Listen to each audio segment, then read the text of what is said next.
All right. Now, since I recorded the first video, made a quick trip to the store, get myself snacks and things. Wrote about 3,000 words in my book today. So, because last Saturday when I was at work, I made myself write. I thought, you know what, I should do that every Saturday. Force myself to write. So, created a couple new characters, created a new storyline, and this is towards the end of the book. So, what I do, I have the big action sequence, not at the end, but 3/4 of the way through, and then the last quarter of it is just the fallout from all of that. And it's a formula that seems to work in that it sets up the next book, and it's sort of part of my problem with science fiction sometimes is that the consequences of what happens in a battle isn't shown. It's just the battle, and yeah, here's closing credits. It's like, man, there's a lot of orphan kids right now, aren't there? There's a lot of, and I mean, Robot Chicken got into it more than anything else. Rick and Morty talks about it as well. They're just robots, Morty. He has a wife and somebody call his wife and kids. I didn't mean robots literally, Morty. They're bureaucrats. Anyways, so I did that, and now I want to talk about Finland. So I'm going to go in alphabetical order. I've gone through Canada, Czech Republic, Europe, now Finland. Finland in net with Tuukka Rask, Pekka Rinne, and Mikko Koskinen. Now, Koskinen's coming back over from the KHL, and what's interesting with him is he was a farmhand for the Islanders, and the Islanders loaned him to the KHL, and he's been there ever since. So it'll be interesting to see if he can break in ahead of, I would say, Rinne. I mean, he can't break in ahead of Rask. This tournament, honestly, while I've belittled it somewhat, it's a big tournament for Tuukka Rask. Tuukka Rask last year in Boston took a lot of heat for the losses that the team suffered through. And while, yes, some of them were his fault, in general, I thought Bruins fans were very unfair to Tuukka. He's still a relatively young goaltender. He's got, some very good prime years still coming up. And when I see things like, well, ditch Tuukka, and it's like, ditch Tuukka for who? Who are we ditching Tuukka for? Are we bringing in Malcolm Subban before he's ready? Are we just not going to have a starter? Because as a Dallas fan as well, I can tell you how that works. So this is a big tournament for Tuukka.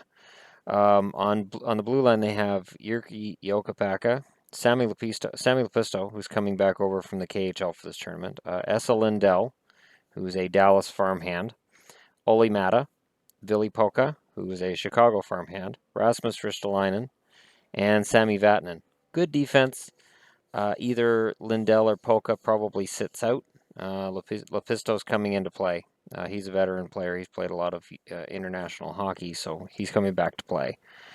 It'd be interesting to see how Ristolainen has developed over the summer, and I really want to see Jokipaka play really well for them. So it's an interesting blue line. It's not tremendously, fantastic. It doesn't wow you, but there are some dangerous players on that blue line. Vatanen and Mata especially. Up front, Sebastian Aho is coming up. Sasha Barkov of Florida. Jonas Donskoy, who's one of my favorites. Considering he plays in San Jose and I still cheer for him, is insane. Michael Granlund. Eric Halla. Oh, I missed Valtteri Filppula. Jussi Jokinen. Mikko Koivu. Leo Karmarov. Lori Korpikoski. Patrick Laine. Yuri Lotera. And Teuvo Teravainen. Not pictured here is Marcus Granlund of the Vancouver Canucks, because he doesn't qualify. I like this forward group a lot. I think Finland is a dark horse for bronze, and I wouldn't be surprised if they got better than that. I wouldn't be surprised. There's enough of a mix of forward, defense, and goal that this team shouldn't be taken lightly. If Laine has a big tournament, if he shows that he can live up to his potential, if Filppula can turn back the clock a little bit, and if Barkov can dominate, Finland will definitely be in contention. This is a big tournament for a guy like Teravainen as well, who's getting a prime opportunity with Carolina and is going to want to prove that, yes, I belong in that category after Chicago gave him up. Now, it was a salary cap dump by Chicago. They had to get rid of Bickle. And Teravainen was the necessary piece they had to give up in order to do so. But this is a good lineup. And there's some conspicuous guys by their absence, like a Tuomo or two, who would have been there just 2 years ago. He would have been there, but he's not at that level now. If you're a Leafs fan, Komarov's in there, so that's kind of big for them. But I like Finland a lot. I do. I think Finland is a really good team, and the potential is there for them to play very, very well. And I, of course, will be cheering for Tuukka Rask because he's my Bruin and he's my favorite goaltender. Up there, anyways. Okay. Team North America. Here's the argument. Oh, they're 23 and under. Sorry. I said earlier today is 24 and under, is 23 and under. A lot of these guys should be considered for their national teams and shouldn't be on Team North America. You've got Americans and Canadians playing together. Now, unlike Team Europe, there's not a language barrier, but it's not the same as playing for your country. And let's just say the unlikely scenario of Team North America versus Czech Republic is your gold medal game. How many people are not tuning into that? Now, us hardcore hockey guys will be watching it because we're hardcore hockey guys. I'm talking about your everyday Joe Schmo who watches the Olympic hockey and not much else, watches the Stanley Cup final and not much else. Sort of like my ex-wife was, where she wouldn't watch hockey all year, and then the playoffs would start, and she'd plunk her ass on the couch and go, "Oh, who's that? Who's that? And who's that?" And it's like, I watched the first 95 minutes of this movie, and now that you want to watch the last 5 minutes, you're going to talk over it. Awesome. I'm just going to go sit at the computer and slowly, slowly die inside. And this tournament is not going to attract those people if the final is Team North America against Team Europe or Team North America against the Czechs. Now in net, Team North America has John Gibson, Connor Hellebuck, and Matt Murray. On the surface, Gibson and Murray should be given the nod, but Hellebuck's a pretty damn good goaltender, and he's going to look to steal a spot. I would think from Gibson. I would think that due to the fact that Matt Murray just won a Stanley Cup, North America is going to be relying on. It sounds so stupid saying North America. And on the blue line, there's some scary talent here with Aaron Ekblad, Shane Gostisbehere, Seth Jones, Ryan Murray, Colton Parayko, Morgan Riley, and Jacob Trouba. Who sits out? Trouba?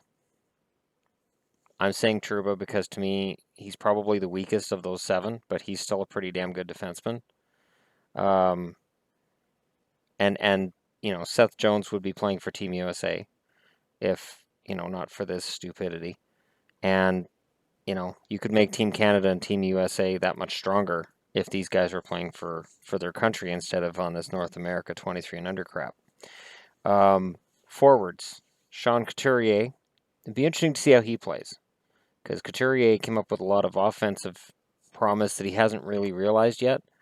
And he's at that crossroads where either he's a career Brandon Sutter type or maybe he makes that step. So this could be the start of that.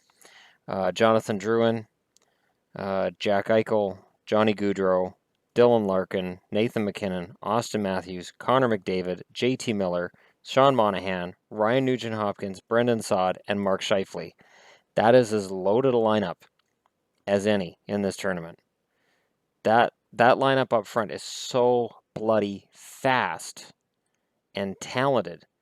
I don't know who you sit out of that bunch. JT Miller, maybe? And not because Miller belongs on the bench. Just ask the Americans if they'd like to have JT Miller on their team. But who do you pull out? Drouin? Does Drouin come out? I don't think he does. I think you put Drouin with McKinnon. They played together in junior. It's that kind of question mark that makes me wonder why this team exists. If they were going to do a 23 and under, here's how you do it. You do team 23 and under Canada, team 23 and under US, and that's it. That's your team.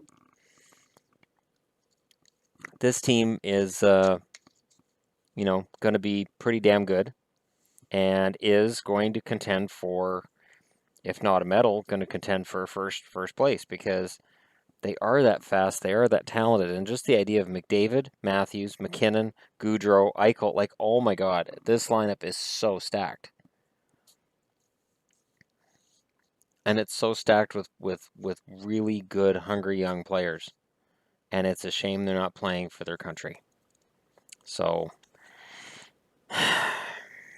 it's dumb. It's and my opinion is not going to change. Like when this tournament starts up and Team North America starts with this fantastic flourish, let's say they beat Team Canada, I'm not going to feel better about it. They beat the US, I'm not going to feel better about it. You come into these tournaments, you're playing for your country. It'd be like, I don't even know. It'd be like going to the Olympics and, all right, if you win the gold medal, it's not going to go to Canada. It's gonna, half of it's going to Canada, half of it's going to the US, and it won't count in the medal total. You're like, yay? Why? But I'm Canadian. Why doesn't it count as a Canadian win? Well, because there's Americans on your team too. Why are there Americans on my team too? Yeah, this tournament isn't the Olympics, and it shows. And it's not a World Cup. Can you imagine soccer? Or, for those of you from Europe, football. Can you imagine if FIFA stepped up and said, you know, while we're giving the World Cup to Qatar, a country that can't play soccer during the summer because people will die, we're moving the tournament to the almost winter months so that people don't die. Shouldn't. Well, people are dying building the stadiums for this tournament, but whatever. It's no big deal. It's just slave labor, anyways. Who cares? So while that Qatar bullshit plays itself out, they say, you know what? We need more bullshit.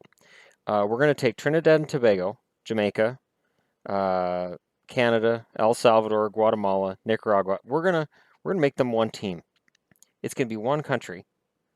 They're all gonna be all together. Uh, Canagua, Salvador, Meca, and it'll barely fit on a jersey, and their jerseys will be shiny silver and gold, and this will sell a lot of merchandise. And we're gonna put all the and then in Europe, any country that can't quite put together a great team, we'll just put them all together. That way, they can get in the World Cup, and all these countries can feel like they're a part of it because they're never really a part of it, and they need to be a part of it. So that's what we're going to do. No way would soccer fans, football fans, no way. And this is the thing. I say soccer, and the Europeans will go, well, it's not soccer, it's football. And I say football, and people in the States go, wait a minute, why are you bringing the Niners into this? So it's dumb. But especially since NFL football, they don't play with their feet. They play with their hands. They only play with their feet when they're giving up the ball. But I digress. I just can't imagine it in another sport. I can't. Not when you're calling it the World Cup. You know, if it was Slippy's Happy Fun Trophy and it was just the Slippy Happy Fun Tournament, nobody would give a shit. But that's the thing. Nobody would give a shit.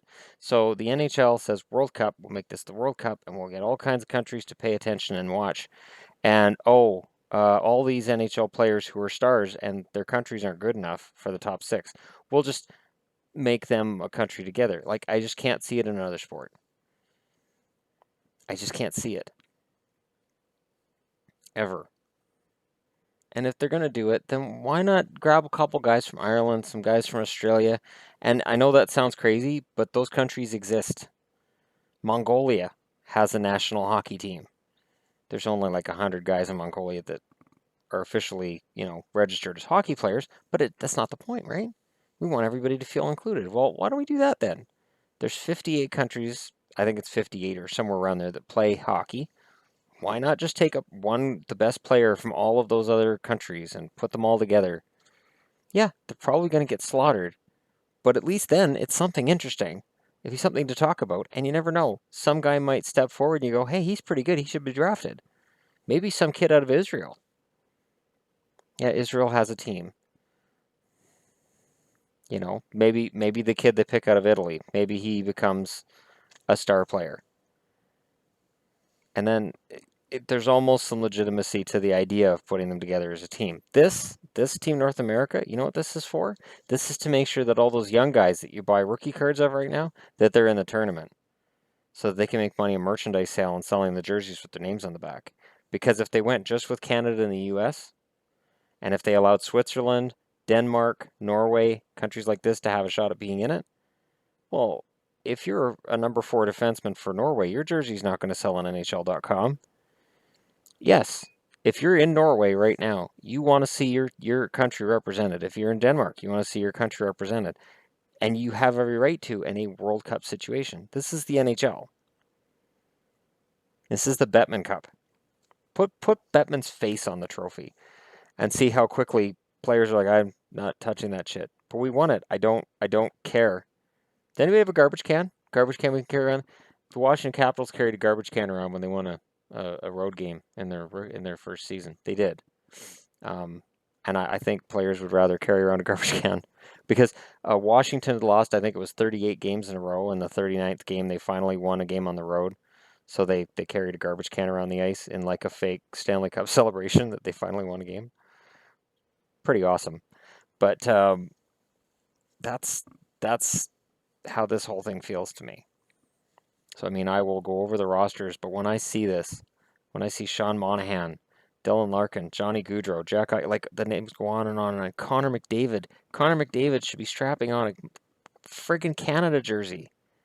He should be out there with Jamie Benn. He shouldn't be out there as the 23 and under North American team as a little sideshow. He should be wearing a Team Canada jersey. You want a jersey that'll sell? Team Canada, Connor McDavid. But no, no, no, no. Can't do that. Can't do that. So, anyways, that's my latest rant. It's probably not going to be the last.